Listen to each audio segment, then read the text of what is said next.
Today, I want to talk to you about calls to action and how so often we forget to include them across our website.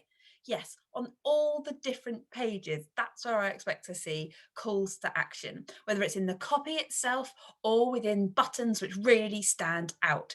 Don't forget that if you don't ask, you don't get. So remember to actually invite your website visitor to do something, to interact with you, to engage with you, and to discover more.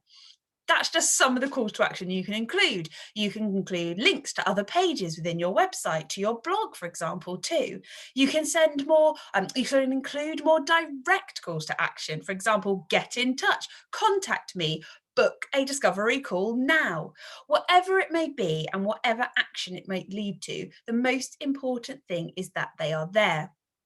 Now, there's a couple of tips I would suggest. First of all, make sure that you've got a call to action above the fold. So that's what people see when they land on a web page and they don't even have to scroll. So make sure there's one right there because actually a lot of people come to your website and say they want to buy or they just want to contact you. So make that call to action really easy to find. I'd also include a call to action sort of halfway down your page. Yeah, they've scrolled, they've learned a little bit about you, and now they want to take action. This might include not only something where you get people to get in touch, but also to maybe discover more about you or your services, or even sends them to a relevant blog. And finally, make sure you include a call to action at the bottom of the page. We all know that we like to sort of scroll up, scroll down, especially on your phone.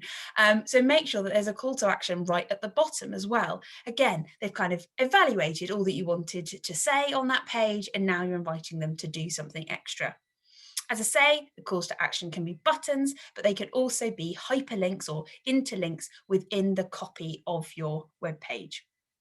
You can use specific anchor text, something really simple like click here, or giving the title of that page or a specific product, for example. But by making that bit of text stand out, possibly underlined or in a different color, you're including another call to action, another invitation to help people to discover more about you, about your website, or as I say, a very direct get in touch with me, buy from me, I want to hear from you. So please, please don't forget calls to action on every page of your website.